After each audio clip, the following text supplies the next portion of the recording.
നമസ്കാരം. മിഡിൽ ഈസ്റ്റിൽ സംഘർഷത്തിന്റെ തീ കൂടുതൽ പടരുന്ന സൂചനകളാണ് ഇപ്പോൾ പുറത്തുവരുന്നത്. യുദ്ധം പരമ്പരാഗത സൈനിക താവളങ്ങളിൽ മാത്രം ഒതുങ്ങുന്നില്ല.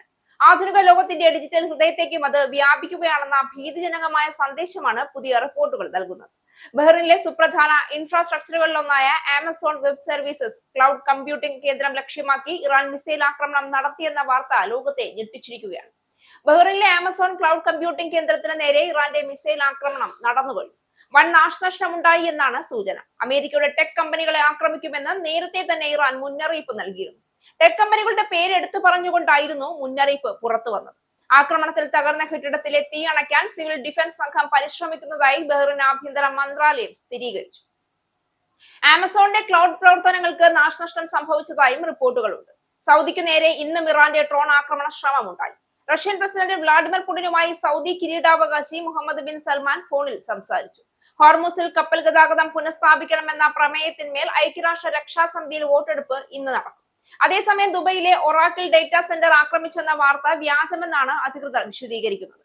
IRGCയെ ഉദ്ധരിച്ചുള്ള റിപ്പോർട്ടുകൾ ദുബൈ മീഡിയ ഓഫീസ് തന്നെ നിഷേധിച്ചു.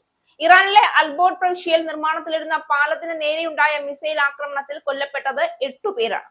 ഇറാന്റെ ഏറ്റവും വലിയ പാലമാണ് ഇതോടെ തകർക്കപ്പെട്ടത് എന്ന് ട്രംപ് അവകാശപ്പെട്ടു. ആഗോള ഡേറ്റയും ഡിജിറ്റൽ സേവനങ്ങളും കൈകാര്യം ചെയ്യുന്ന ഒരു കേന്ദ്രം തന്നെ ആക്രമണ ലക്ഷ്യമായത് യുദ്ധത്തിന്റെ സ്വഭാവം എത്രത്തോളം മാറിയെന്ന് വ്യക്തമാക്കുകയാണ്. ഇത് സാങ്കേതിക അധിഷ്ഠിതമായ ലോക വ്യവസ്ഥയെ തന്നെ ലക്ഷ്യമിട്ടുള്ള ഒരു തന്ത്രപരമായ പ്രഹരമാണെന്ന വിലയിരുത്തലിലാണ് അന്താരാഷ്ട്ര നിരീക്ഷകർ. ബഹ്റിൻ അമേരിക്കയുടെ പ്രധാന സഖ്യ രാജ്യങ്ങളിൽ ഒന്നാണ്. അതിനാൽ തന്നെ ഈ ആക്രമണം ഒരു രാജ്യത്തിനെതിരാണ് എന്നതിലുപരി ആഗോള ശക്തി സമവാക്യങ്ങളിലേക്കുള്ള നേരിട്ടുള്ള വെല്ലുവിളിയായി മാറും. മിസൈൽ ആക്രമണത്തിൽ വൻ നാശനഷ്ടം ഉണ്ടായി എന്നാണ് സൂചനകൾ പുറത്തുവരുന്നത്. സെർവറുകളും ഡേറ്റാ സെന്ററുകളും തകരാറിലായിരിക്കാമെന്ന ആശങ്ക വരുമ്പോൾ അതിന്റെ പ്രതിഫലം ലോകമെമ്പാടുമുള്ള ഡിജിറ്റൽ സേവനങ്ങളിലേക്കും വ്യാപിക്കാനുള്ള സാധ്യത നിഷേധിക്കാൻ കഴിയില്ല. ഇത് ബാങ്കിംഗ് മുതൽ വ്യവസായം വരെ, ആരോഗ്യ മേഖല മുതൽ പ്രതിരോധ സംവിധാനങ്ങൾ വരെ ലോകത്തിന്റെ അനവധി മേഖലകൾ ആശ്രയിക്കുന്ന ക്ലൗഡ് സാങ്കേതിക വിദ്യയെ തന്നെ ലക്ഷ്യമിട്ടുള്ള ആക്രമണമാണ്. അതിനാൽ ഈ സംഭവത്തിന്റെ ആഘാതം അതിർത്തികൾ കടന്ന് ആഗോളതലത്തിൽ അനുഭവപ്പെടാൻ ഇടയുണ്ട്. ഇറാൻ ഇതിന് പിന്നിലാണ് എന്ന റിപ്പോർട്ടുകൾ പുറത്തു വരുമ്പോൾ പ്രതികരണമായി അമേരിക്കയും സഖ്യരാജ്യങ്ങളും എന്ത് നടപടികളാണ് സ്വീകരിക്കുക എന്നത് ഇപ്പോൾ നിർണായക ചോദ്യമായി ഉയരുകയാണ്. ഈ ആക്രമണം നേരിട്ടുള്ള സൈനിക പ്രതികരണത്തിലേക്കോ അതോ കൂടുതൽ ശക്തമായ സൈബർ യുദ്ധത്തിലേക്കോ നയിക്കുമോ എന്നതും വ്യക്തമല്ല. ഇതിനൊപ്പം ഈ സംഭവം ആഗോള സുരക്ഷാ വ്യവസ്ഥകളെ കുറിച്ചുള്ള വലിയ ചർച്ചകൾക്കും വഴിയൊരുക്കുകയാണ്.